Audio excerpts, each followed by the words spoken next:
أعوذ بالله من الشيطان الرجيم. بسم الله الرحمن الرحيم.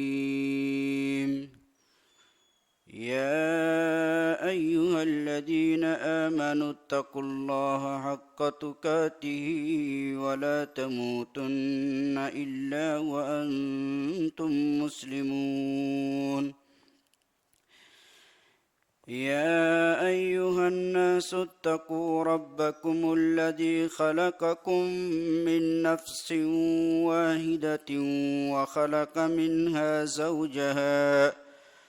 وخلق منها زوجها وبث منهما رجالا كثيرا ونساء واتقوا الله الذي تساءلون به والأرحام إن الله كان عليكم رقيبا. يا أيها الذين آمنوا اتقوا الله وقولوا قولا سديدا يصلح لكم أعمالكم ويغفر لكم ذنوبكم ومن يطع الله ورسوله فقد فاز فوزا عظيما. فإن خير الحديث كتاب الله وخير الهدي هدي محمد صلى الله عليه وسلم وشر الأمور محدثاتها وكل محدثة بدعة وكل بدعة ضلالة وكل ضلالة في النار. وقال الله تبارك وتعالى في كلامه المجيد والفرقان الحميد: ومن يطع الله ورسوله يدخله جنات تجري من تحتها الأنهار خالدين فيها وذلك الفوز العظيم. قال رب اشرح لي صدري ويسر لي أمري واحلل عقدة من لساني يفقهوا قولي. رب زدني علما اللهم رب زدني علما. اللهم صل على محمد وعلى آل محمد كما صليت على إبراهيم وعلى آل إبراهيم إنك حميد مجيد. اللهم بارك على محمد وعلى آل محمد كما باركت على إبراهيم وعلى آل إبراهيم إنك حميد مجيد.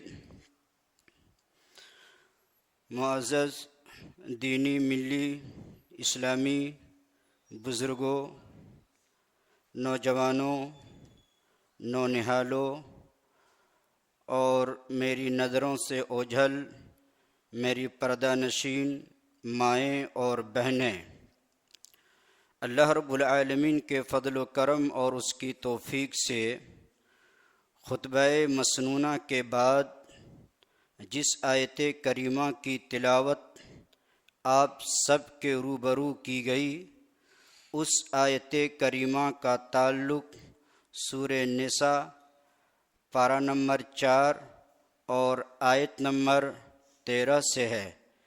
اس آیت کریمہ کی روشنی میں آج کے اس مبارک لمحہ اور آج کے اس مبارک گھڑی اور اس مختصر سے وقت میں جو بات آپ سب کے سامنے پیش کرنی ہے وہ یہ ہے کہ جنتی آدمی کون ہے۔ انشاءاللہ العزیز اس موضوع کے تحت قرآن و سنت کے مطابق آپ سب کے سامنے چند اہم باتیں لائی جائیں گی۔ میں اللہ رب العالمین سے دعا گو ہوں کہ اللہ تبارک و تعالی ہمیں حق کہنے اور آپ سبوں سے پہلے اس پر مجھے خود عمل کرنے اور بعد ازاں آپ سب کو اس پر عمل کرنے کی توفیق عنایت بخشے۔ معزز سامعین کرام و حاضرین اعظام، میں اپنے موضوع کے طرف آپ سب کے اذہان و قلوب کو لے جانے سے پہلے ایک بات بتا دینا چاہتا ہوں، اور میں یہ چاہتا ہوں کہ آپ سب یہ جان لیں کہ جنت ہے کیا۔ جنت در حقیقت اصل میں ایمان والوں کے لیے اور ایمان کے ساتھ ساتھ عمل صالح کرنے والوں کے لیے جنت تیار کی گئی ہے، جو آرام و آسائش میں کوئی کمی نہیں رہے گی۔ جنت ایک ایسی چیز ہے، جنت ایک ایسی جگہ ہے جہاں جانے کے بعد نہ انسان بوڑھے ہوں گے اور نہ اس سے مصیبت اور اسی طریقے سے جس قسم کی پریشانیاں ہیں وہ پریشانیاں اس آدمی سے چھو کر کے بھی نہیں نکلے گی۔ جنت ایک ایسی جگہ ہے کہ وہاں جب آدمی جائے گا تو ہر طرح کا ٹینشن اور ہر طرح کا ڈپریشن وہ آدمی بھول جائے گا۔ جنت ایک ایسی جگہ ہے کہ وہاں آدمی جو خواہش کرے گا، جو چاہے گا، اللہ تبارک و تعالی اس کو عطا کرے گا۔ اسی طریقے سے جنت وہ جگہ ہے جہاں آدمی جو ہے ہمیشہ جوان ہی ہوگا، وہاں بوڑھاپا اور اسی طریقے سے اس کی عمر لمبی نہیں ہوگی، بلکہ وہ 30 پر 3 سال کی عمر میں ہوگا۔ اور اسی طریقے سے جنت میں جو جائے گا پھر اس کے چہرے پر داڑھی وغیرہ بھی نہیں رہے گی۔ تو جنت ایک بہترین جگہ ہے، جو جنت میں چلا جائے گا وہ بڑا ہی خوش نصیب بندہ ہوگا۔ اس لیے میں چاہتا ہوں کہ اس جنت کو پانے کے لیے، اس جنت کو حاصل کرنے کے لیے ہم کو اور آپ کو اس دنیا میں کیا کرنا چاہیے۔ دیکھیے، جنت کو پانے کے لیے صحابہ کرام رضی اللہ عنہم اجمعین کے اندر جو تڑپ تھی، اگر وہ تڑپ ہمارے اندر آ جائے تو انشاءاللہ العزیز ہم کو بھی جنت ملے گی۔ صحابہ کرام رضی اللہ عنہم اجمعین کی زندگی کے ایک ایک کونے کو اگر ہم پڑھ کر کے دیکھیں گے، مطالعہ کر کے دیکھیں گے، تو زندگی کا ایسا کونا آپ کو نہیں ملے گا جس میں انہوں نے جنت کو حاصل کرنے کے لیے عمل نہ کیا ہو، جنت کی تڑپ اور جنت کو پانے کی خواہش اور تمنا اس کے دل میں نہ جاگی ہو۔ تو صحابہ کرام ہر وقت چاہتے تھے کہ جیسے بھی ہوں کون سا عمل کریں کہ مجھے جنت مل جائے۔ تو معزز سامعین کرام، اسی بات کی طرف میں آپ سب کو لے چلتا ہوں کہ وہ کون سا عمل ہے، وہ کون سی نیکی ہے جس کے کرنے پر اللہ تبارک و تعالی اس دنیا سے جانے کے بعد ہم کو اور آپ کو جنت جیسی عظیم نعمت عطا فرمائے گا، جس نعمت کے بارے میں انسان اگر سوچنا چاہے تو سوچ نہیں سکتے ہیں۔ جیسا کہ اللہ کے رسول صلی اللہ علیہ وسلم نے فرمایا کہ لا عین رات، کسی آنکھ نے جنت کی نعمت کو دیکھی نہیں ہے، ولا اذن سمعت، کسی کان نے جنت کی نعمتوں کے بارے میں سنا نہیں ہے، ولا خطر، اور کسی انسان نے علی قلب بشر، کسی انسان کے دل میں یہ تصور بھی نہیں آیا ہے کہ جنت کے اندر کون کون سی نعمتیں ہمارے لیے مہیا کی گئی ہیں۔ لہذا کسی آنکھ نے دیکھی نہیں، کسی کان نے سنا نہیں، کسی کے دل نے تصور بھی نہیں کیا ہے کہ جنت کیسی چیز ہے۔ تو میرے محترم بزرگوں اور دوستو، جنت کو پانے کے لیے ہم کو اور آپ کو کچھ اعمال کرنے ہیں۔ ان میں سے سب سے پہلا عمل یہ ہے کہ جنت کو اگر ہم کو اور آپ کو پانا ہے تو توحید کو خالص کرنا ہے، توحید کو خالص کرنا ہے۔ صحیح بخاری کی روایت کے مطابق عبادہ بن صامت رضی اللہ تعالی عنہ اس حدیث کے راوی ہیں، وہ بیان کرتے ہیں کہ اللہ کے رسول صلی اللہ علیہ وسلم نے فرمایا، من شہد اللہ الہ الا اللہ وحدہ لا شریک لہ وَأَنَّ مُحَمَّدًا عَبْدُهُ وَرَسُولُهُ، جس نے یہ گواہی دی کہ اللہ کے ماں سوا کوئی معبود برحق نہیں اور جناب محمد رسول اللہ صلی اللہ علیہ وسلم اللہ کے رسول ہے، وَأَنَّ عِيسَى عَبْدُ اللَّهِ، اور عیسیٰ ابن مریم یہ اللہ تبارک و تعالیٰ کا برگزیدہ بندہ ہے اور اللہ تبارک و تعالیٰ کا جو ہے رسول ہے۔ اس پر ہم کو اور آپ کو ایمان رکھنا ضروری ہے، اس کے اوپر ایمان رکھنا ہمارے لیے اور آپ کے لیے ضروری ہے۔ اس پر بھی ایمان رکھنا ہے کہ جنت برحق ہے، والجنت حق، حق جنت جو ہے حق ہے اور جہنم بھی حق ہے۔ جب اس دنیا سے جائیں گے لوگوں کے عملوں کے مطابق اس کو جو ہے اللہ تبارک و تعالی جزا اور فضا دے گا، اللہ تبارک و تعالی اس کو صلہ اور اس کا بدلہ اللہ تبارک و تعالی دے گا۔ اگر اس دنیا میں ہمارا یہ ایمان ہے تو ہم جنت میں جائیں گے۔ اگر آپ کے توحید کے اندر خلل ہے، آپ کے توحید کے اندر ملاوٹ ہے، آپ کے توحید کے اندر آمیزش ہے، تو یاد رکھ لیجئے کبھی بھی ہم اور آپ جنت میں نہیں جا سکتے ہیں۔ آج جتنے بھی لوگ قبر پرست ہیں، جتنے بھی لوگ اولیاء پرست ہیں، جتنے بھی اللہ کے در کو چھوڑ کر کے دوسرے کے در کو تھامے ہوئے ہیں، یقیناً وہ آدمی جنت جا ہی نہیں سکتا ہے۔ اللہ تبارک و تعالی نے قرآن مجید کے اندر ایک بار نہیں کئی بار اعلان کیا ہے کہ جو آدمی اللہ کی ذات کے ساتھ، اللہ تبارک و تعالیٰ کے کمال کے ساتھ، اللہ تبارک و تعالیٰ کی صفات کے ساتھ دوسروں کو شریک ٹھہراتا ہے، اس کے لیے جنت حرام ہے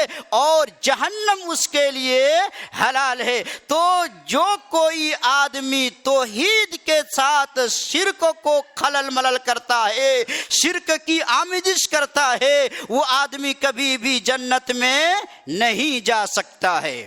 یہ پہلا عمل جنت میں جانے کے لیے، جنتی آدمی بننے کے لیے۔ دوسرا عمل اطاعت رسول، جس کے بارے میں اللہ تبارک و تعالیٰ نے قرآن مجید کے اندر فرمایا ہے، وَمَن يُطِعِ اللَّهَ وَرَسُولَهُ يُدْخِلْهُ جَنَّاتٍ تَجْرِي مِن تحتها الانہار خالدین فیہا وذالک الفوز العظیم۔ جو کوئی اللہ کی اطاعت کرے گا، اپنے رسول جناب محمد الرسول اللہ صلی اللہ علیہ وسلم کی اطاعت کرے گا، اللہ تعالیٰ اس کو جنت میں داخل کرے گا، ایسی جنت جس کے نیچے نہریں جاری ہیں۔ وَذَلِكَ الْفَوْزُ الْعَظِيمُ، اور یہی سب سے بڑی کامیابی ہے۔ دوسری آیت میں اللہ رب العالمین نے فرمایا، فَمَنْ زُحْزِحَ عَنِ النَّارِ وَأُدْخِلَ الْجَنَّةَ فَقَدْ فَازَ، جس کو جہنم کی آگ سے دھتکار دیا جائے، بھگا دیا جائے، ہٹا دیا جائے، فقد فاز، سب سے بڑی کامیابی یہی ہے، سب سے بڑی کامرانی یہی ہے۔ وَأُدْخِلَ الْجَنَّةَ، اور جنت میں داخل کر دیا جائے۔ تو اللہ کی اطاعت میں، رسول صلی اللہ علیہ وسلم کی اطاعت میں جنت ہے۔ اس لیے ایسے لوگوں کو چوکنا رہنا چاہیے، ہوشیار رہنا چاہیے، جنہوں نے عبادات کے معاملے میں، ریاضات کے معاملے میں اوروں کو لایا، اپنے بڑوں کو لایا، اپنے ولیوں کو لایا، اپنے پرکھوں کو لایا، اپنے اماموں کو لایا۔ آج دیکھتے نہیں، نماز پڑھ رہے ہیں، منمانی نماز پڑھ رہے ہیں، رکوع کر رہے ہیں، منمانی رکوع کر رہے ہیں، سجدہ کر رہے ہیں، منمانی سجدہ کر رہے ہیں۔ اس کے علاوہ عبادات کے بہت سارے کام لوگ انجام دے رہے ہیں، نیکی سمجھ کر کے کر رہے ہیں، لیکن اس کے اندر جناب محمد رسول اللہ صلی اللہ علیہ وسلم کی مہر نہیں، اس پر نبی صلی اللہ علیہ وسلم کی سنت کا ٹھپا نہیں۔ یاد رکھ لیجئے، اللہ تبارک و تعالی اسی طرح کی عبادت کو قبول نہیں فرماتا ہے۔ اللہ کے رسول صلی اللہ علیہ وسلم نے فرمایا، کل امتی یدخلون الجنہ، میری امت کے سارے لوگ جنت میں جائیں گے، الا من ابا، مگر وہ جو جانے سے انکار کر دے، جانے سے انکار کر دے۔ اتنا سننا تھا کہ صحابہ کرام رضی اللہ عنہم اجمعین کے جانب سے آواز آئی، قالوا یا رسول اللہ، اے رسول اللہ صلی اللہ علیہ وسلم، ایسا بد نصیب انسان کون ہے؟ ومن یابا، یا رسول اللہ، کون ہے جو جنت میں جانے سے انکار کر دے؟ ہر ایک کے دل میں یہ خواہش ہے، ہر ایک کے دل میں یہ تمنا ہے کہ میں جنت میں چلا جاؤں، وہاں کی نعمتوں کو پالوں۔ اللہ کے رسول صلی اللہ علیہ وسلم نے فرمایا، ومن اطاعنی دخل الجنہ، جس نے میری اطاعت کی وہ جنت میں داخل ہوگا۔ ومن عصانی فقد ابا، جس نے میری نافرمانی کی اس نے جانے سے انکار کر دیا۔ یہاں اللہ کے رسول صلی اللہ علیہ وسلم یہ چاہتے ہیں کہ میری امت سارے کے سارے جنت میں داخل ہو جائے، لیکن امتیوں میں سے کچھ لوگ ایسے ہیں جو جنت میں جانا پسند نہیں کرتے ہیں، تو یہ وہ لوگ ہیں جو جنت میں جانا پسند نہیں کرتے ہیں، جو جناب محمد رسول اللہ صلی اللہ علیہ وسلم کی اطاعت نہیں کرتے ہیں، اور عبادات کے جتنے بھی معاملات ہیں ان سارے معاملات کو نبی صلی اللہ علیہ وسلم کو چھوڑ کر کے دوسرے کو اپنا اسوہ اور دوسرے کو اپنا نمونہ اور دوسرے کو اپنا آئیڈیل بناتے ہیں۔ یہ کوئی معمولی بات نہیں ہے جس کو ہم اور آپ ہلکے میں لے رہے ہیں۔ جب کوئی معاملہ آتا ہے، جب کوئی کام نیکی سمجھ کر کے ہم اور آپ کرتے ہیں، اپنے اماموں کا حوالہ دیتے ہیں، ہم روکنے کی کوشش کرتے ہیں، ہم ٹوکنے کی کوشش کرتے ہیں، ہم منع کرنے کی کوشش کرتے ہیں، ایسا مت کرو، یہ نبوی طریقہ نہیں ہے۔ جواب ملتا ہے، ہمارے اماموں نے ایسا کیا ہے، ہمارے بزرگوں نے ایسا کیا ہے، ہمارے گھر والوں نے ایسا کیا ہے۔ آپ روکنے والے کون ہوتے ہیں؟ آپ ٹوکنے والے کون ہوتے ہیں؟ الغرض جس نے بھی عبادات کے معاملے میں اپنے گھر والوں کو شامل کیا ہے، نبی صلی اللہ علیہ وسلم کی سنت کو بالائے طاق رکھ دیا ہے، وہ آدمی جنت میں داخل نہیں ہو سکتا ہے۔ تو جنت میں جانے کا ایک راستہ اور ایک طریقہ یہ ہے کہ آدمی جناب محمد رسول اللہ صلی اللہ علیہ وسلم کی سنت کو اپنائے۔ تیسرا طریقہ اور تیسرا راستہ جنت میں جانے کا وہ کیا ہے کہ آدمی علم دین کو حاصل کرے۔ جس علم دین کو ہم نے اور آپ نے ہلکے میں لیا ہے، کل پتہ چلے گا۔ روز قیامت ہماری اور آپ کی آنکھیں حیران ہو جائیں گی جب آپ کو جنت کے راستے سے ہٹا کر کے جہنم کے راستے میں لگا دیا جائے گا۔ علم دین کو ہلکے میں لینا، قرآن کی طرف آگے نہ بڑھنا، علم دین کو حاصل نہ کرنا، یہ ہمارے لیے اور آپ کے لیے بڑی بدنصیبی کی بات ہے۔ اللہ کے رسول صلی اللہ علیہ وسلم نے فرمایا، من سلک طریقا یلتمس فیہ علما سہل اللہ لہ طریقا الی الجنہ، جو کوئی علم دین حاصل کرنے کے لیے چلتا ہے، علم دین حاصل کرنے کے لیے ایک جگہ سے دوسری جگہ سفر کرتا ہے، اللہ تبارک و تعالی اس کے لیے جنت کے راستے کو آسان کر دیتا ہے۔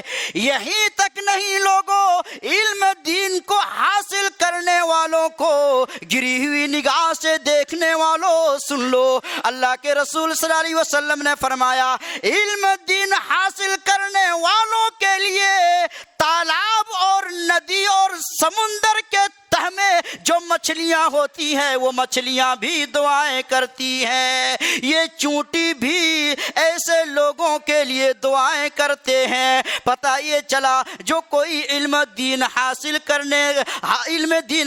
کرتا ہے، اس کے لیے سفر کرتا ہے، تو اللہ تبارک و تعالی ایسے لوگوں کے لیے جنت کے راستے کو ہموار کر دیتا ہے۔ تو یہ بات ہم کو اور آپ کو سمجھ میں آ جانی چاہیے، لیکن نہیں۔ آج معاشرے کے حالات کا جائزہ لیا جائے، ہمارے بچے کے تھیلے میں کون سی کتابیں زیادہ ہے، ہمارے گھروں میں کون سی کتابیں زیادہ ہے۔ آپ کو پتہ یہ چلے گا کہ ہمارے گھروں میں مغربی تعلیم اور اسی طریقے سے مغربی تہذیب کی کتابیں سب سے زیادہ ہے، اسکول کی کتابیں سب سے زیادہ ہے، کالج کی کتابیں سب سے زیادہ ہے۔ یہ اس بات کی دلیل ہے کہ ہمارے اندر دینی رغبت نہیں ہے، یہ اس بات کی دلیل ہے کہ ہم علم دین کو حاصل کرنے کے لیے ہمارے پاس کوئی طریقہ نہیں ہے، ہمارے پاس کوئی راستہ نہیں ہے، ہمارے پاس کوئی اسباب نہیں ہے۔ ہمارے تھیلے میں، ہمارے گھر کے کسی کونے میں دعا تک کی کتابیں موجود نہیں ہے، پھر ہم اور آپ جنت کو حاصل کیسے کر سکتے ہیں؟ لہذا پتہ یہ چلا کہ جو کوئی آدمی دین کی تعلیم حاصل کرنے میں کوشاں رہتا ہے، اللہ تبارک و تعالی اس کے لیے جنت کے راستے کو آسان کر دیتا ہے۔ اب آپ کے اوپر ہے، آپ کو یہ جاننا ہے، آپ کو یہ فیصلہ کرنا ہے کہ ہم کو علم دین حاصل کر کے جنت جانا ہے یا نہیں جانا ہے۔ چوتھا طریقہ جنت میں جانے کا، اگر ہم اور آپ جنت جانا چاہتے ہیں نا، تو اپنے سینے میں، اپنے دل میں کسی کے تعلق سے کوئی بھی حسد، کوئی بھی غلاظت، کوئی بھی نفرت، کوئی بھی عداوت، کوئی بھی دشمنی نہیں رہنی چاہیے۔ سنن نسائی کی روایت کے مطابق انس بن مالک رضی اللہ تعالی عنہ بیان کرتے ہیں کہ ہم ایک محفل میں بیٹھے ہوئے تھے، آپ صلی اللہ علیہ وسلم نے کہا کہ دیکھنا ابھی یہاں سے ایک جنتی آدمی کا گزر ہوگا۔ اتنے میں ایک انصاری صحابی آتے ہیں، اپنے ہاتھ میں جوتے لے کر کے وضو کی حالت میں آتے ہیں، دھاڑی سے پانی گر رہے ہوتے ہیں۔ اللہ کے رسول صلی اللہ علیہ وسلم نے کہا یہی جنتی آدمی ہے۔ دوسرے دن دوسری محفل لگی، کہا پھر ایک آدمی کا گزر ہوگا اور وہ جنتی آدمی ہوگا، یہاں تک کہ دوسری بار محفل لگی، آپ صلی اللہ علیہ وسلم نے یہی خوشخبری سنائی۔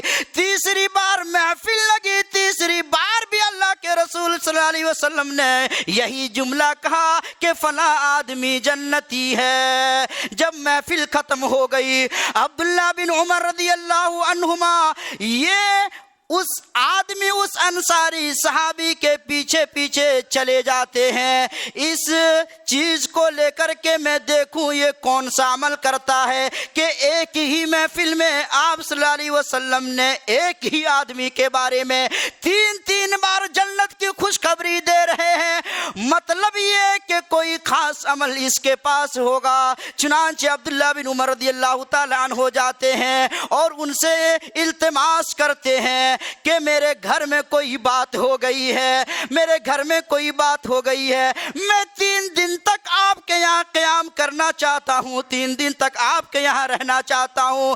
3 دن رہتے ہیں، پہلا دن رہتے ہیں، دوسرا دن، تیسرا دن، لیکن وہی عمل جو عبداللہ بن عمر رضی اللہ تعالی عنہ کر رہے ہیں، کوئی خاص عمل نہیں دکھ رہا ہے۔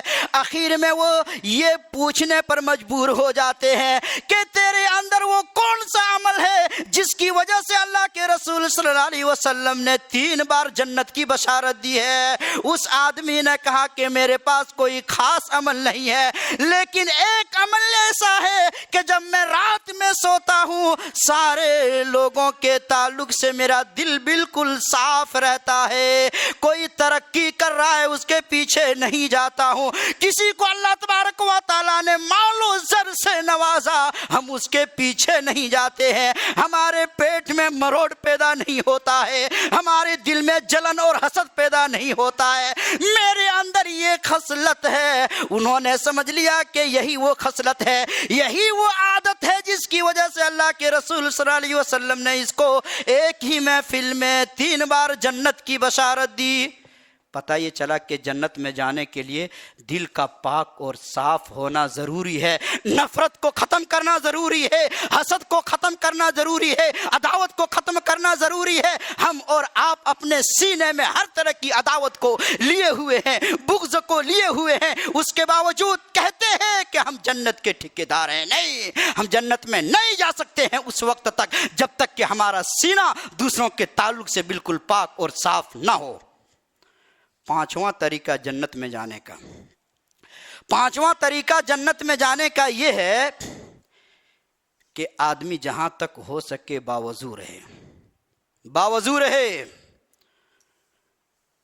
اللہ کے رسول صلی اللہ علیہ وسلم جنت گئے، جنت کے مناظر کو دکھایا گیا، اتنے میں آپ صلی اللہ علیہ وسلم کے یہاں ایک آواز آئی۔ کون سی آواز؟ حضرت بلال حبشی رضی اللہ تعالی عنہ کے جنت میں چلنے کی آواز آ رہی ہے۔ کہاں جنت ہے، کہاں دنیا ہے؟ بلال حبشی رضی اللہ تعالی عنہ اسی دنیا میں ہے اور آپ صلی اللہ علیہ وسلم جنت میں اس کے چلنے کی آواز سنائی دی۔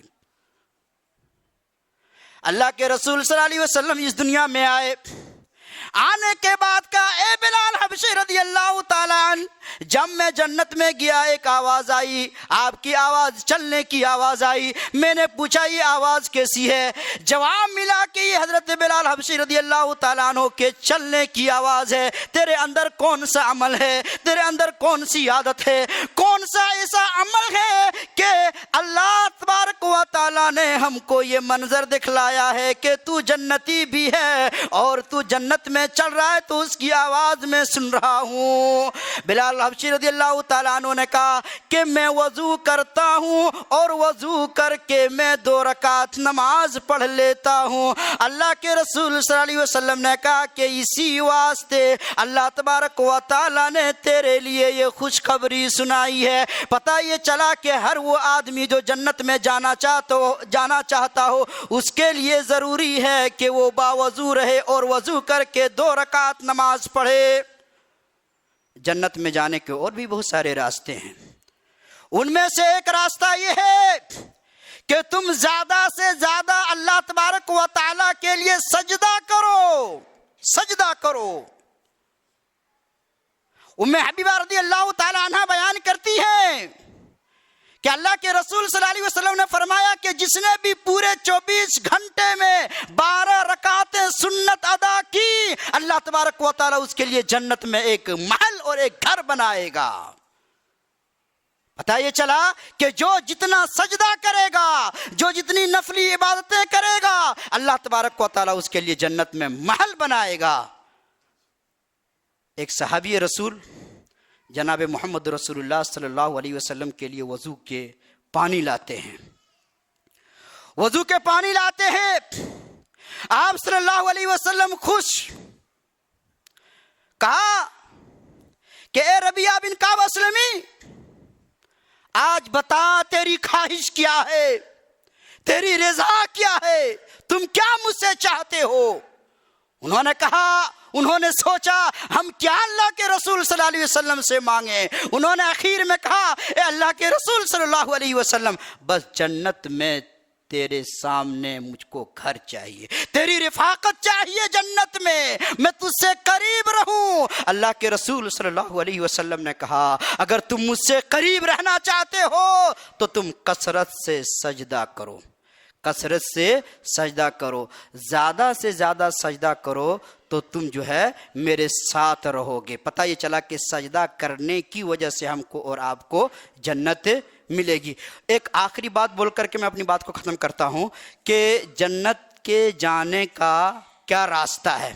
ایک راستہ یہ بھی ہے کہ ہم اور آپ لوگوں کے نزدیک بہتر بنیں۔ راستے بہت سارے ہیں، انشاءاللہ ایک کے بعد دیگری وہ باتیں آئیں گی۔ لوگوں کے نزدیک بھی آپ بہتر بننا سیکھیں۔ ہر آدمی سے دشمنی مول لینا، ہر آدمی سے لڑائی کر لینا، ہر آدمی کو ستانا، ہر آدمی آپ سے ناراض رہے، یاد رہے اگر آپ سے فلاں ناراض ہے تو ہو سکتا ہے کہ اس کی ناراضگی کی وجہ سے آپ جنت کے بجائے جہنم میں چلے جائیں۔ ایک جنازہ آپ صلی اللہ علیہ وسلم کے سامنے سے، صحابہ کرام کے سامنے سے گزر ہوا، صحیح بخاری کی روایت ہے، انس بن مالک رضی اللہ تعالیٰ عنہ بیان کرتے ہیں۔ تو وہ جنازہ جب گزرا تو لوگوں نے کہا واہ واہ کیا بہتر آدمی تھا، کتنا نیک اچھا آدمی تھا۔ اللہ کے رسول صلی اللہ علیہ وسلم نے کہا وجبت، واجب ہو گئی۔ پھر دوسرا جنازہ گزرا، لوگوں نے کہا بیکار آدمی تھا، بیکار آدمی تھا، یہ بہت گھٹیا عادت تھی اس کی۔ آج بھی کسی کی موت ہوتی ہے، مرنے کے بعد لوگ یہ ثبوت دیتے ہیں فلاں آدمی کی موت ہو گئی، اچھا ہوا ایک خراب انسان اس دنیا سے چلا گیا۔ ارے اس سے لوگ آئے دن پریشان ہوتے تھے، لوگ اس سے جو ہے آئے دن جو ہے لڑتے تھے، جھگڑتے تھے، اس کی وجہ سے لوگوں کو جینا دوبھر کر دیا تھا، اچھا ہوا وہ اس دنیا سے چلا گیا۔ چنانچہ صحابہ کرام نے کہا کہ یہ اچھا آدمی نہیں تھا۔ اللہ کے رسول صلی اللہ علیہ وسلم نے کہا کہ وجبت، واجب ہو گئی۔ عمر بن خطاب رضی اللہ تعالیٰ عنہ نے پوچھا کہ ایک جنازہ گزرا اس میں بھی آپ نے کہا کہ وجبت واجب ہو گئی، دوسرا جنازہ گزرا اس میں بھی آپ نے کہا کہ وجبت واجب ہو گئی، کیا مطلب ہے؟ دونوں کا تو مطلب ایک ہی ہے۔ اللہ کے رسول صلی اللہ علیہ وسلم نے کہا کہ جو پہلا جنازہ گزرا جس پر لوگوں نے تعریف کی اس کے لیے جنت واجب ہو گئی، دوسرا جنازہ گزرا اور اس پر لوگوں نے اس کی برائی بیان کی، یہ آدمی اچھا نہیں تھا، وجبت یعنی جہنم اس کے اوپر واجب ہو گئی۔ پتہ یہ چلا کہ جنت میں جانے کے لیے لوگوں کو بھی خوش رکھنا ضروری ہے۔ خوش رکھنے کا مطلب ایسا نہیں ہے کہ آپ حق بول رہے ہیں، آپ صحیح ہیں، آپ اچھے ہیں، اس کے باوجود لوگ آپ سے نفرت کرتے ہیں، آپ اس کو سمجھانے کی کوشش کرتے ہیں، آپ کا وہ دشمن بن رہا ہے تو اس سے کوئی پرواہ نہیں۔ لیکن آپ جو ہے اچھے ہیں، سچے ہیں اور اس کے اوپر آپ کے دشمن بن رہے ہیں، یا آپ بہت برے ہیں اور آپ کے برے ہونے کی وجہ سے لوگ نفرت کر رہے ہیں، تو آپ برا مت بنیے، آپ اچھا بنیے، لوگوں کے ساتھ آپ اچھا ویوہار رکھیے، لوگ یہاں سے جانے کے بعد بھی آپ کو یاد کرے تو یہ یاد کرنا آپ کو جنت لے جانے کے مترادف ہے۔ لہذا انسان کو چاہیے کہ اس دنیا میں لوگوں کے ساتھ بھی اچھے رہے، لوگوں کے ساتھ اچھا ویوہار رہے۔ میں انہی چند باتوں کے ذریعے سے اپنی بات کو ختم کرتا ہوں۔ اللہ تبارک و تعالی ہم کو اور آپ کو جنتی والا عمل کرنے کی توفیق عنایت فرمائے، جہنمی والا عمل سے ہم کو اور آپ کو محفوظ فرمائے۔ جنت میں جانے کے جتنے بھی راستے ہیں اللہ تبارک و تعالی وہ تمام راستے ہم کو اور آپ کو اختیار کرنے کی توفیق عنایت فرمائے۔ اللہ تعالی ہم سب کے گناہوں کو بخش دے، اللہ تبارک و تعالی ہم سب کے گناہوں کی مغفرت عطا فرمائے، اللہ تبارک و تعالی ہم سب کو جنت الفردوس میں جگہ عطا فرمائے، اللہ تبارک و تعالی جہنم اور جہنم کی ہولناکی سے ہم کو اور آپ کو محفوظ فرمائے۔ آمین وآخر دعوانا ان الحمدللہ رب العالمین۔ بارک اللہ لنا ولکم فی القرآن العظیم ونفعنا وإیاکم بآیات وذکر الحکیم، انہ تعالی جواد ملک بر رؤوف الرحیم۔